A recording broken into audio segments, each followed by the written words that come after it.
En una ocasión, le preguntaron a un gran matemático persa sobre el valor de una persona, y éste respondió a su discípulo: mira, si la persona tiene ética, esa persona tiene el valor de 1. Pero si además la persona es inteligente, agrégale un 0 y valdrá 10. Pero si además la persona es rica, agrégale otro 0 y valdrá 100. Pero ten cuidado, si además esa persona es bella físicamente, agrégale otro 0 y valdrá 1000. Pero ojo, si le quitas la ética, de la cual el valor es 1, te quedarán solo ceros y esa persona perderá su valor. No valdrá nada. Quisimos empezar esta sesión, esta plática con ustedes, amigos, con esta reflexión, porque nuestro tema del día de hoy a eso se refiere precisamente, a la ética profesional. Muy importante para nosotros como abogados, pero para todos los profesionistas. Yo soy la licenciada Lisbeth Ortega y para mí es un gusto estar nuevamente con ustedes aquí en nuestro programa Hablando Derecho a través de Radio Mix Valle. Estoy como siempre muy bien acompañada del licenciado Jorge Muchas Rosales. Gracias, buenas tardes, licenciado. ¿Qué te parece nuestro tema del día de hoy, No, licenciado? muy interesante, muy apropiado para nuestros tiempos, para el desarrollo de la profesión, para el desarrollo económico de nuestra nación. Es un tema desgraciadamente poco explorado, no solamente en nuestro país, sino en Latinoamérica entera. Muchos países anglosajones ponen mucho hincapié en este tema, la ética. Desarrollan más legislación referente a la ética en general, pero también en la ética profesional, como bien lo mencionas, ¿no? Pero desgraciadamente en nuestro país y toda Latinoamérica ha habido un arraigo por no querer progresar en este tipo de temas, ¿verdad? Y sobre todo que tenemos una cultura, bueno, desafortunadamente, licenciado, en donde apena decirlo, pero tenemos una fama, sí, no sé, mal ganada. O sea, son prejuicios ya de la sociedad, en donde simplemente por escuchar la palabra abogado ya te etiquetan como un corrupto, un ratero, o sea, de lo peor. Y la verdad es que hay profesionistas de todo tipo, ¿no? Claro. Generalmente la sociedad misma se ha creado el estereotipo de que un buen abogado a lo mejor es el más tramposo, ¿no? El que llega y reparte dádivas y saca el asunto rápido, pero no de la manera legal o de la manera correcta, ¿no? Sí, desgraciadamente nos hemos encontrado con clientes que nos han dicho, pues bueno, serán buenos, tal vez tienen mucho conocimiento, tienen la experiencia, pero que lo que les preocupa a la mayoría de los clientes, me atrevería a decir que es la mayoría, que si conocemos al juez, que si conocemos al Ministerio Público, si podemos darles un dinero al juez o al Ministerio Público o al juzgado. Si tienes conocidos ahí dentro del Poder Judicial, desgraciadamente, ¿no? Sí, ser presente es muy común, desgraciadamente, en nuestro país. Fíjate que yo estaba leyendo que hay ya un proyecto de tener un código de ética ya en el Poder Judicial. De hecho, ya no es simplemente un proyecto, ya se instauró en el estado de Hidalgo, para empezar, en este octubre pasado. Y ¿cómo se va a regular? Es un código de ética, el cual va a regular un comité que está dentro del mismo organismo, ¿no? ¿Cuál es la iniciativa de este comité? Pues principalmente dar lineamientos como recomendaciones, sobre todo a los funcionarios públicos, ¿no? Que están dentro del área del derecho, para que tengan un buen actuar, se le llama, ¿no? Un actuar muy recomendado como para poderle dar el mejor servicio a la sociedad. Dentro de las funciones también de este comité de ética está el regular y el velar porque los funcionarios estén sobre todo alejados de la corrupción, Sí. ¿no? De la corrupción es el principal objetivo, pero también el que tengan una educación y una preparación actualizada, porque pues si bien es cierto a veces los funcionarios tienen la iniciativa de actuar bien, la preparación cuando es escasa pues es también un motivo como para que no den un buen servicio, Claro. ¿no? y se propicie la falta de ética, ¿no? Claro. ¿Verdad? Sí, como bien lo mencionas, la ética, como bien lo mencionaste en tu reflexión, el principio de la ética permea todas las cualidades del profesionista. Profesionista me gustaría aclarar que entendido como no aquella persona que ejerce una profesional a nivel universitario, ¿no? Porque Claro. incluso profesionistas también nos podemos encontrar en técnicos, empleados, cualquier persona que desarrolle una función remunerada, lo común que es un trabajador debe de tener una ética profesional para el desarrollo de sus labores, ¿no? En una profesión que lo hemos visto ya en algún programa lo mencionamos, licenciado, cuando hablamos de me parece de los accidentes y todo esto de la negligencia médica. La negligencia médica, tienes toda la razón. Los médicos sí tienen muy arraigado o tienen una amplia preparación en cuanto a lo que es la deontología, que es la rama específica de cualquier profesión que se involucra con las prácticas éticas de esa profesión en específico, ¿no? Desafortunadamente para nosotros como abogados, no en todas las universidades les dan esa materia de entrada como una preparación, ¿no? Sí. Que el abogado dentro de su formación sepa que existe un código ético, que existe la deontología, de qué se trata, ¿no? Y bueno, nosotros, tú que eres egresado de la máxima casa de estudios, tanto una servidora egresada de la Universidad del Estado de México, tuvimos la fortuna de sí tener esa preparación de la deontología jurídica, ¿no? En donde pues te explican la relación que hay del buen comportamiento, del buen actuar con los principios y valores del ser humano. A eso se especifica, a eso se dedica realmente la deontología jurídica. Pero es una rama muy amplia que, como bien dices, pues puede ser explorado en muchos ámbitos, ¿no? No nada más en profesionistas, en técnicos, en trabajadores manuales incluso. Es un código en el que se regulan los comportamientos del ser humano, que más allá de principios morales, que no son solo principios morales, tiene que ver más que nada con la integridad del ser humano.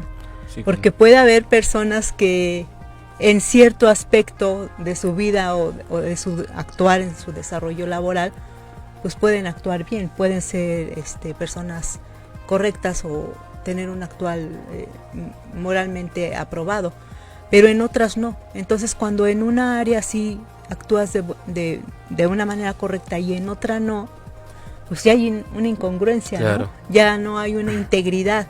Entonces a lo que se refiere la deontología y a donde va encaminada también esta propuesta que ya está instaurada en el estado de Hidalgo, es que el abogado, tanto como funcionario público, tenga como visión, o sea, como un futuro, como una perspectiva futuro, ser más que nada una persona íntegra, no solamente ética, sino íntegra, que todos los actuares de su comportamiento, tanto personales como profesionales, estén en congruencia. Sí, sí, podríamos definir como la ética profesional como qué conjunto de normas y valores que deben regir el comportamiento de un profesional. Todos estos comportamientos deben ser regidos por principalmente valores universales, ¿no? Claro. La honestidad, etcétera, etcétera. Siempre privilegiando el comportamiento para el beneficio de la sociedad y no el beneficio individual. Así es. Y sobre todo, licenciado, pues el poder desarrollar ciertas capacidades que son inherentes ya hablando más específicamente de nuestra profesión, Claro. en la abogacía, comentábamos que a veces no basta con la intención, ¿no? Sino que además de la intención, pues debes de tener la preparación necesaria como para poder dar el servicio requerido, el servicio esperado por la sociedad, ¿no? Por los clientes. ¿Y qué te parece si adentramos dentro de las cualidades un poquito para Claro. que sepa la gente qué puede esperar de un buen abogado? O nuestros seguidores, que seguramente muchos son estudiantes y algunos otros abogados, pues sepan a qué se refiere una buena preparación, una ética en la abogacía, ¿no? Y sabemos que dentro de la abogacía, dentro de las cualidades que debe tener un buen abogado, pues está precisamente el investigar. Sí. Tú como profesionista y especialista en una materia tan apasionante como es el derecho penal lo sabes. Se trata de investigar los hechos sobre todo, ¿no? Uh-huh. El ser curioso, no quedarte nada más con lo que a veces llega el cliente y te narra en una asesoría, sino contextualizarte en ese panorama, ir un poquito más allá, hacer preguntas importantes que te den las herramientas necesarias como para poder hacer una verdadera defensa en cualquier tipo de materia, ¿no? Hay unas mucho más específicas que necesitan este tipo de habilidad, como es la tuya, la penal, pero en todas, en general en todas, el poder investigar, ¿no crees? Sí, claro, el trabajo de un abogado en un caso concreto siempre debe de ser conocer a profundidad, como bien lo mencionas, los hechos que se le ponen en la mesa sobre el caso de su eventual cliente, conocer y investigar el marco jurídico aplicable a ese caso en concreto. Las normas jurídicas. Saber desarrollarlo, porque tú bien lo sabes, el mundo de la abogacía, el mundo de las leyes es tan vasto que yo me atrevería a decir que ningún abogado no se sabe toda la legislación, ¿no? Claro. Pero el trabajo de un abogado es investigar cuáles son las normas aplicables en ese caso en concreto y saber el marco jurídico que debe de presentarse para resolver ese problema. Sobre todo las actuales. Y con actuales me refiero no nada más nacionales, incluso sabemos que ahorita las demandas que tienen mayor éxito o más probabilidades de ser escuchadas y atendidas por los superiores jerárquicos son las que van sustentadas de jurisprudencia, por ejemplo, ¿no? Nacional e incluso internacional. Correcto. Entonces, es esta habilidad que tú mencionas del investigar, no nada más los hechos, sino también el contexto jurídico, las normas jurídicas. Otra cualidad bien importante, considero yo, a ver si tú me apoyas en ese aspecto, ¿qué opinas sobre la disposición del abogado? Muchas veces hay asuntos en los que, pues haciendo simplemente lo básico, tratan o piensas que va a salir un asunto, ¿no? Pero realmente hay muchos asuntos en los que se requiere una gran disposición del abogado para poder llegar a un buen término en muchos asuntos. Por ejemplo, yo pongo mi caso en materia familiar, se da mucho. Que por ejemplo te llama, no sé, el señor o la señora que se quiere divorciar para darte los elementos de prueba o algún un tipo de requisito que tú necesitabas a deshoras de la noche, ¿no? O en fin de semana. Y muchas veces, híjole, dices, pues ya no son horas de oficina, ¿no? Pero sí es importante el tener la disposición verdadera de poder y de querer solucionar los problemas. Claro, una parte importante, recuerdo incluso lo que me decía un maestro cuando yo estaba estudiando en la Facultad de Derecho, algo muy cierto. Nosotros que tuvimos la fortuna de estudiar en universidades muy buenas, universidades públicas, que de alguna forma son gratuitas, ¿no? Sí, claro. Muy buenas, sí. Pero pagadas con impuestos de la sociedad, ¿no? Así Nos es. decía un maestro, tú te debes, tu formación profesional se debe a la sociedad, te debes a la sociedad. Como profesionistas del derecho, todos, y más aún todos aquellos que salimos de universidades privadas, que tuvimos ese privilegio, sí. Tenemos el deber social de atender, si no bien de lleno todos los asuntos, de dar a una pequeña orientación a aquellas personas que se acercan en situaciones catastróficas legales, ¿no?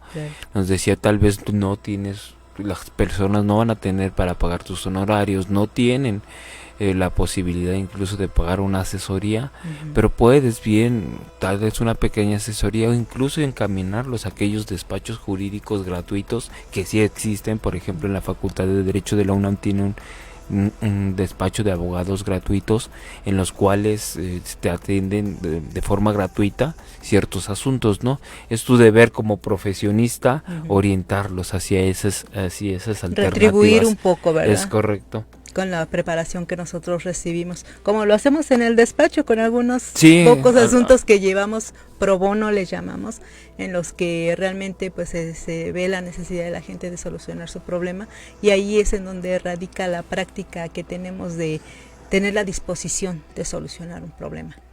Y otra característica que me parece muy importante, licenciado, es la capacidad verbal y escrita. Sí. Como lo comentábamos antes de iniciar nuestro programa del día de hoy, en los juicios orales, ¿no? Sobre todo, en donde se pone a prueba la capacidad verbal realmente del abogado para hacer una buena defensa, ¿no? Unos alegatos de apertura, unos alegatos de cierre necesitan en el procedimiento oral tener una capacidad de expresar tus ideas, de formular tus alegatos con verdadera seguridad y conocimiento de lo que estás diciendo. Y no solamente verbal, sino también escrita. A veces he leído algunos escritos por ahí que hacen algunos colaboradores que dicen, ¿qué quiso decir? O sea, no, como que de braille, o sea, son dispersos, sí, ¿no? Claro. Son dispersos en sus ideas, no aterrizan, y bueno, esa es una cualidad también. Sí, es importante porque es parte del profesional del derecho. Esto solamente se adquiere con preparación y práctica, con preparación, ¿verdad? Y práctica. Sí. y es deber del abogado prepararse en ese tema, incluso actualizarse, ¿no? Claro, siempre actualizarse. Esa pericia solamente se logra de esa forma. Fíjate que también otra cualidad que considero es importante para poder dar un servicio de calidad y entrar dentro de la ética profesional es la administración de los recursos, licenciado. No sé si a ti te habrá pasado en tus inicios, en lo personal sí. de confesar. Sabemos que como seres humanos nuestro recurso más valioso pues es nuestro tiempo, sí, ¿no? Es nuestro tiempo, es lo más valioso que tenemos, yo creo que incluso como seres humanos, ¿no? Y hay asuntos en los que primero no calculas bien el tiempo que vas a dedicarles y se extienden en el tiempo si se salen de tu presupuesto. Finalmente le das un presupuesto inicial y bueno, no es culpa del cliente, el cliente a lo mejor te paga o te adelanta el presupuesto que tú le diste, pero cuando se alargan tanto en el tiempo, se sale de presupuesto, sí, ¿no? Entonces ahí estás dedicando tiempo y dinero, incluso hasta de tu bolsa, que ya ahí entra en esta falta de administración, ¿no? Cuando no sabes cobrar, por ejemplo, que sales de la universidad con cero preparación de cómo cobrar un asunto, por ejemplo, y que no administras bien los recursos, también es una circunstancia que provoca que muchos de los abogados no den buen servicio, porque o se quedan a la mitad del procedimiento, como ya no les alcanzó lo que su cliente les pagó o se les hizo muy largo, lo van abandonando o van rezagando y se les van acumulando más y más expedientes y bueno, eso habla muy mal de la práctica profesional. Sí, es muy común en nuestro país y desgraciadamente, sin respetando obviamente también a todos los colegas, es muy común verlo en los divorcios, ¿no? En los divorcios donde incluso hay carteles en la calle de tu divorcio, 3,000 pesos. Sí. Y yo respeto obviamente pues a los demás compañeros, pero pues es una cantidad insuficiente y lo único que probablemente va a pasar es que tu asunto se quede a medias. Claro.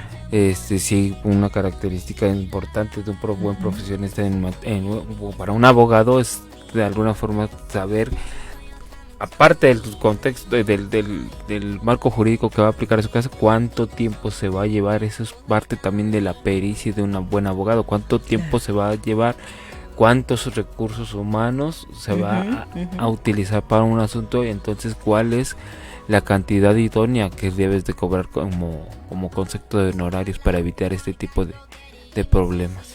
Y es muy importante, como lo menciona, licenciado, porque incluso hay personas que cuando se ven ya involucradas en este tipo de negligencias profesionales que les dejan el asunto a la mitad, por ejemplo, o que tú lo has visto, por ejemplo, en las audiencias, no se presenta el abogado, ¿cómo es posible, no?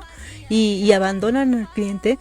Pues también que nuestros seguidores sepan que también nosotros como abogados estamos regidos por, si no tenemos así como que comités de ética para que regularicen obligatoriamente, que sería lo ideal, que sería lo ideal, obligatoriamente no lo tenemos, como bien lo mencionabas, en otros países sí, aquí en México únicamente, solamente para los abogados que están agremiados a un comité o alguna barra de abogados es en donde realmente tienen un código ético interno dentro de ese comité. Sin embargo, que nuestros seguidores, repito, sepan que hay leyes que protegen también al ciudadano, ¿no? En contra de pues personas que a veces incluso hasta negligentemente actúan mal profesionalmente, ¿no? Y está la ley de responsabilidad de servidores públicos, por ejemplo, o tú sabes, en el Código Penal existe un apartado específico para todos los delitos de los profesionistas del derecho. ¿Qué pasa si abandonas a un abogado, a un cliente, ¿no? Si no le das seguimiento a su caso, si lo abandonas en una audiencia, incluso si no cuentas con la preparación necesaria para representar a una persona que está solicitando de tus servicios. Sí, claro, yo lo podría poner en 4 grandes grupos sobre responsabilidades de falta de profesionalismo en un abogado, ¿no? Estas son varios delitos, pero te digo, los pondría en 4 grandes grupos, ¿no? Al abogado, que falta la ética en razón de para hacerse llegar de buenos resultados, de documentos apócrifos, de faltar a ese deber de lealtad que nos debemos hacia el sistema jurídico. Muchos abogados utilizan documentos falsos, pruebas falsas, testimonios falsos. Eso lo sanciona la ley penal contra la administración de la justicia. Otro grande grupo de este tipo de delitos es aquellos abogados que empiezan a defender con intereses diversos, no intereses opuestos. Pongo un ejemplo para nuestros compañeros que nos escuchan. No se vale como abogado que estés defendiendo a un demandado y al mismo tiempo defender a la parte acusadora en el mismo asunto. Eso la ley penal lo sanciona con incluso pérdida de la cédula profesional que nos y tiene un nombre incluso particular, le llaman el premedicato. Sí. El premedicato es penado. Sí. Es una falta de lealtad hacia tu cliente, ¿no? Es estar representando tanto a ambas partes, tanto al actor como al demandado, para que nos entiendan nuestros seguidores.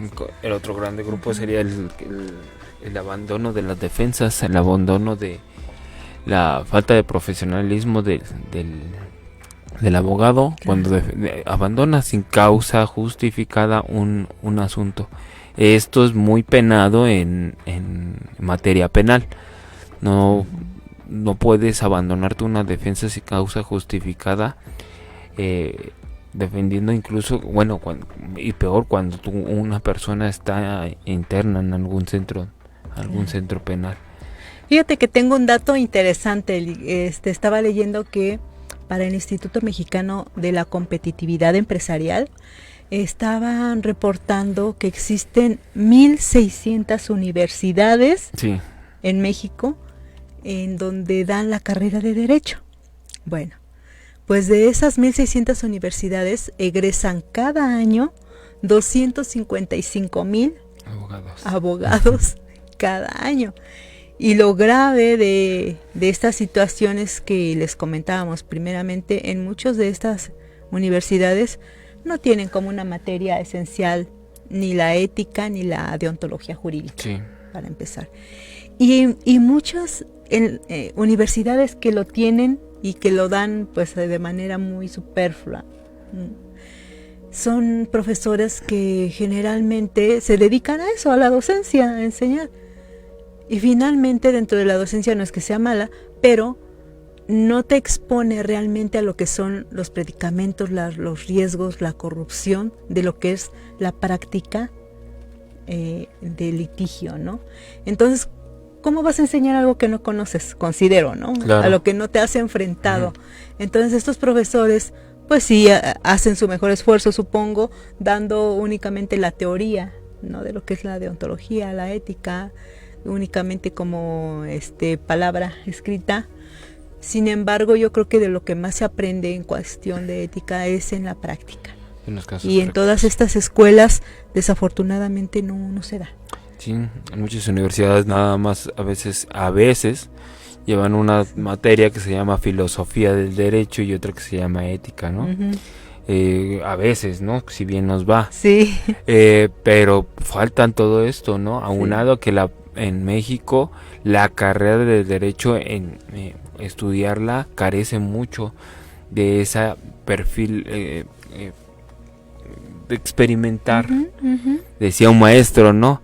Nuestros compañeros de médicos están matando gente al tercer semestre, ¿no? Ya los están diagnosticando y nosotros no tenemos esa forma de practicar en el mundo real. Claro. Por una otra situación, sí carece mucho en el marco académico de nuestro país en materia de derecho para que como nos vayamos adentrando desde la carrera al mundo práctico. Claro. Aunado a eso, a que no existe de verdad un desarrollo íntegro de la materia de ética, ocasiona muchos problemas y todos estos perjuicios en la carrera, ¿no? Estos idealismos de que el abogado es corrupto, uh-huh. que es poco profesional, que es un ratero, que es, en realidad a veces no es así, a veces carece incluso de ese perfil profesional. Exacto. ¿Por qué? Por las deficiencias de la preparación en la universidad. Fíjate que por eso yo sí admiro mucho y reconozco el trabajo que están haciendo constantemente dentro de tu alma mater, licenciado, en el Instituto de Investigaciones Jurídicas de la UNAM. Están ya en un proyecto de ley para establecer como normativa, como obligación para todos los abogados, el pertenecer a un colegio de abogados, que te colegies. ¿Qué quiere decir esto? ¿Qué se requiere o a qué te obliga el colegiarte? Cuando te colegias dentro de una asociación de abogados, tienes por una parte la ventaja de estar recibiendo la mejor constante preparación, porque estos abogados pues se reúnen, se cooperan, se hacen diferentes congresos en donde dan seminarios, pláticas actuales, ¿no? En donde te mantienen actualizado y preparado. Pero en esta situación del regular la conducta ética profesional, también tiene sus ventajas por un lado para la sociedad, pero desventajas para los abogados que no se comprometen, ¿no? Con el colegio, porque como mencionabas en otros países, y la mira del Instituto de Investigaciones Jurídicas es aplicarlo en el mismo tenor aquí en la Ciudad de México, es que en estos colegios de abogados tengan la facultad incluso de poder retirar cédulas profesionales o cancelar el ejercicio profesional de un abogado que actúe de manera falta de ética, de manera negligente, ¿no? Pues esto finalmente garantizaría el objetivo principal, que es asegurarle a la sociedad que va a recibir un servicio de calidad, ¿no? Porque, por ejemplo, en otros países, estábamos comentándolo, pues tienen incluso la obligación de acreditar que cuentas con los conocimientos necesarios para poder representar de la manera más adecuada a un cliente, ¿no? Sí. Y si no, los mismos abogados que pertenecen a ese colegio o a esa barra de abogados no tienen que irse a ninguna autoridad. Ellos mismos, a la barra que perteneces, hacen todo el procedimiento para retirarte tu cédula. Sí. ¿No? Entonces, bueno, se cumpliría esa parte. Y dentro de las escuelas, pues, yo creo que es fundamental el retomar esas materias básicas que son el civismo, y la cultura de la legalidad, ¿no? Que son los inicios del poder tener un buen actuar ético. Claro. Un síntoma muy grave de la falta de profesionalismo en nuestro país es obviamente la corrupción, ¿no? Es muy importante lo que dices, ojalá y empiecen estas iniciativas para convertir la ética en algo obligatorio para los abogados. En otros países anglosajones hay organismos que sancionan, ¿no? Aquí existen delitos, como lo mencionábamos, existen delitos, pero muy pocas veces vemos en realidad que se sanciona la mala praxis de un abogado.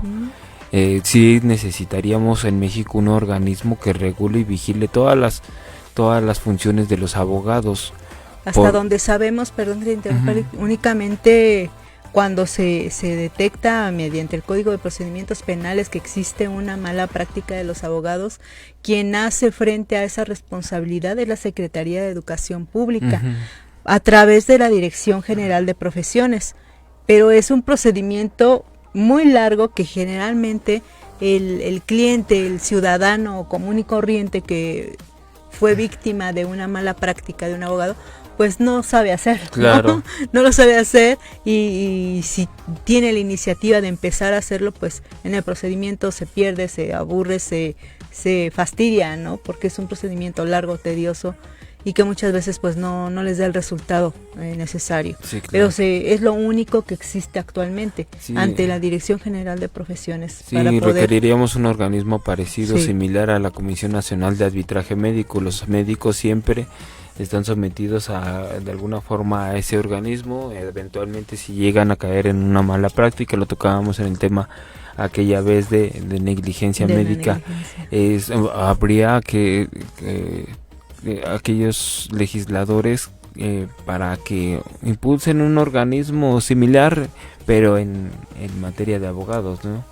Sobre todo porque dentro de estos delitos que tú mencionas hay algunos que son muy relevantes y creo yo importante mencionarlo, sobre todo para nuestros seguidores que están ya en la práctica de la abogacía o los clientes que van a requerir el servicio, que es el secreto profesional. El secreto profesional muy importante. Muy importante porque tú bien lo sabes, nosotros como abogados sabemos a veces mucho más del cliente que incluso su propia familia, ¿no?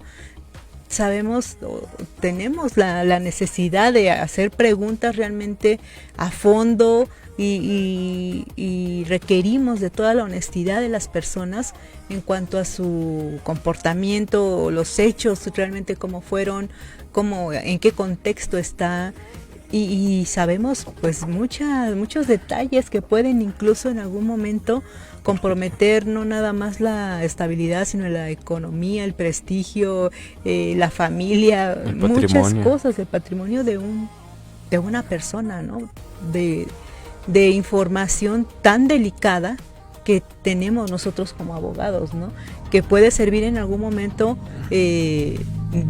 utilizado de mala manera, obviamente, como herramienta para sus enemigos, su contraparte, o para incluso extorsionar a algunas personas, ¿no?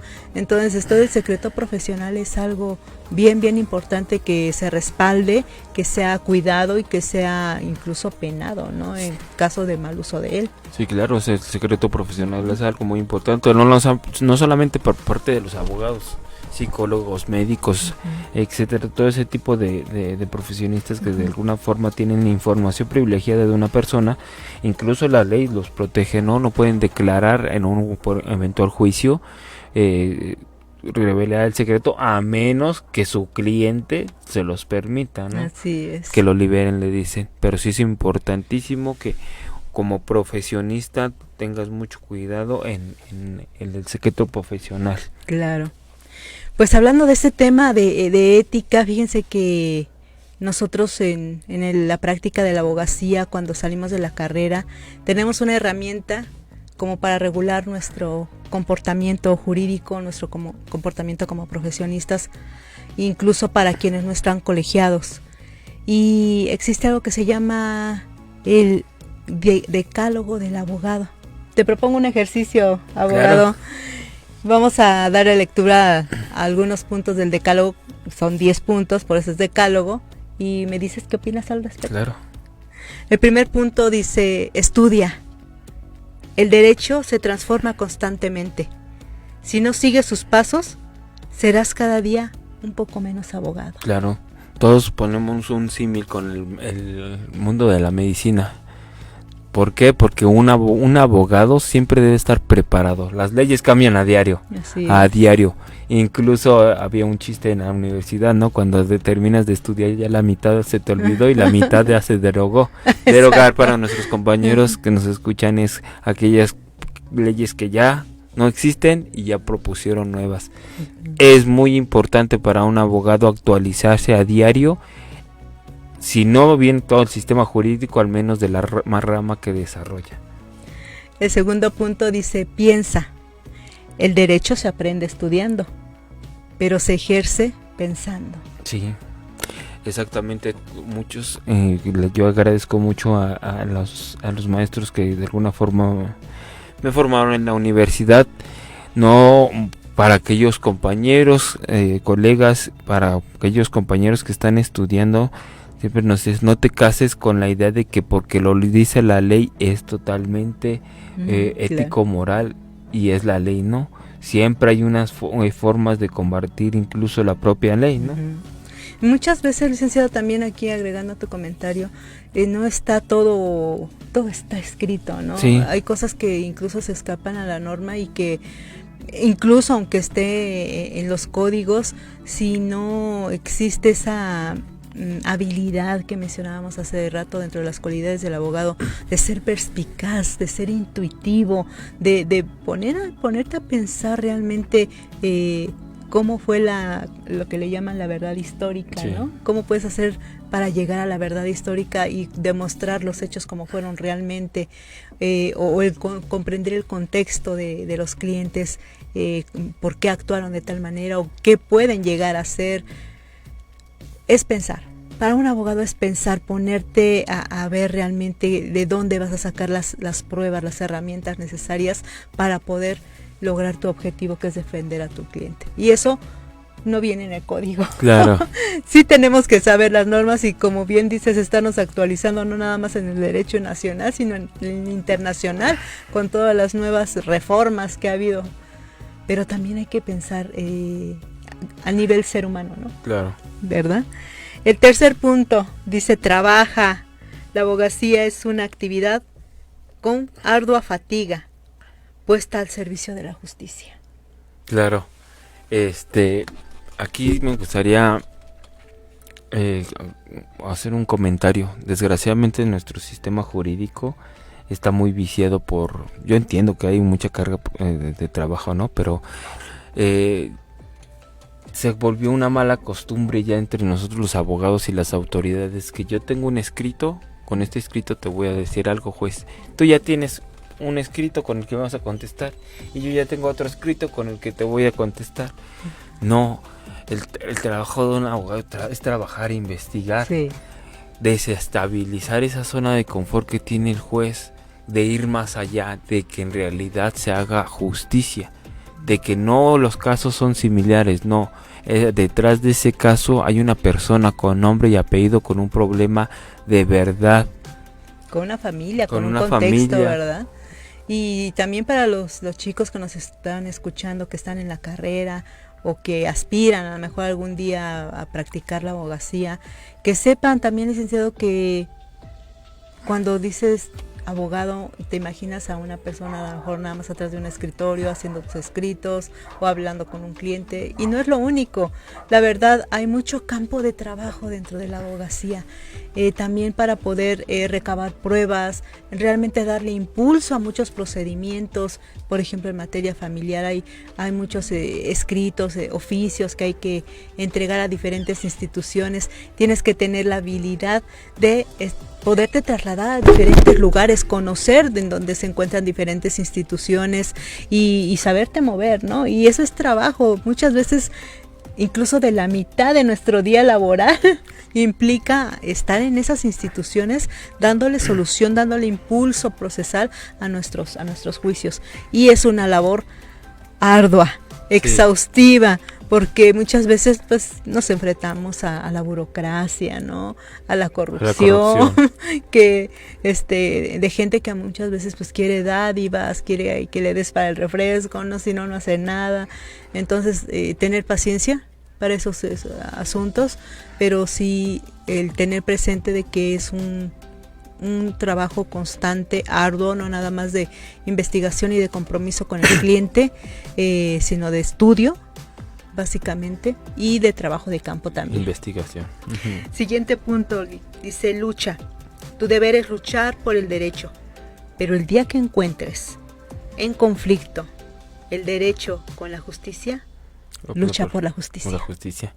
Sí, es lo que mencionábamos hace ratito, ¿no? Hace un momento, no porque sea legal quiere decir que sea justo. Así es. Siempre el deber del abogado es luchar por aquella justicia que se quedó, que las leyes se quedaron cortas para ampararla. Sí, muchas veces, como bien dices, no es lo más ético lo que está en la norma. Tú ves realmente de qué lado está la justicia, claro, ¿no? Y a veces las pruebas, incluso tú lo has visto, las pruebas, la norma y todo favorece a alguien en donde no es lo justo, ¿no? Entonces, cuando se encuentren en ese predicamento, compañeros, o como sociedad se encuentren ahí, pues hay que inclinarse mejor por lo que es justo, ¿no? Es lo mejor. Sí. Siguiente punto dice: sé leal para con tus clientes. Al que no debes de abandonar hasta que comprendas que no es digno de ti.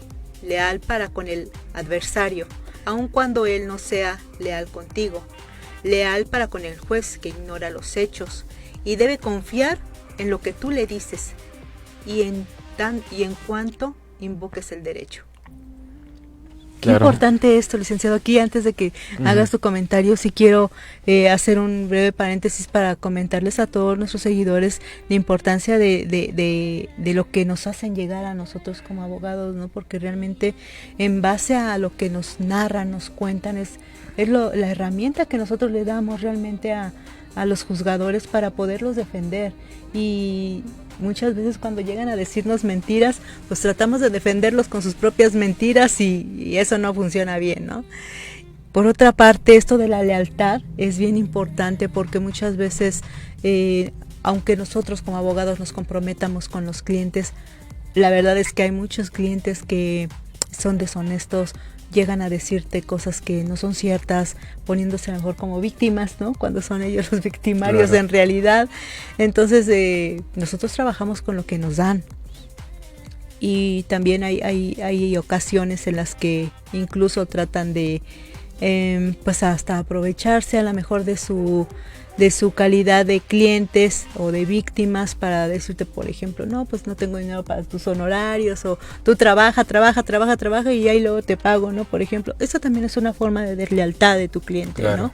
Cuando realmente te das cuenta, por ejemplo, otro tipo de deslealtad, considero yo, cuando estás llevando tú su asunto y por otro lado están pidiendo asesorías por diferentes lugares, ¿no? Realmente están cuestionando tu actuar, realmente no te están teniendo confianza y no me parece ético, claro, también de su parte. Y como profesionistas del derecho también tenemos que tener lealtad hacia nuestro cliente, ¿no? Uh-huh. No se vale mentirle al cliente, no se vale venderle malas expectativas que sabemos bien que no vamos a lograr. Uh-huh. Muchas personas acuden a un abogado, acuden a nosotros porque tienen un problema en realidad que va a afectar su familia, su patrimonio, incluso su libertad. Uh-huh. Así es. El siguiente punto dice: tolera la verdad ajena, en la misma medida en que quieras que toleren la tuya. Sí, en realidad no nos casemos con la idea de que nosotros vamos a ganar todas las batallas, ¿verdad? Al final de cuentas es un desarrollo profesional, es una actividad profesional, no nos dejemos llevar por estas pasiones, ¿no? Que finalmente, como humanas, cualquier juicio, cualquier controversia, pues ambas partes tienen su verdad, claro, ¿no? Y tan válida es tu verdad como la mía. A lo mejor yo siento que tengo el derecho desde la perspectiva, desde donde yo estoy viendo la circunstancia. Pero tal vez hay asuntos así en que ambos están seguros de que el derecho está de su parte, ¿no?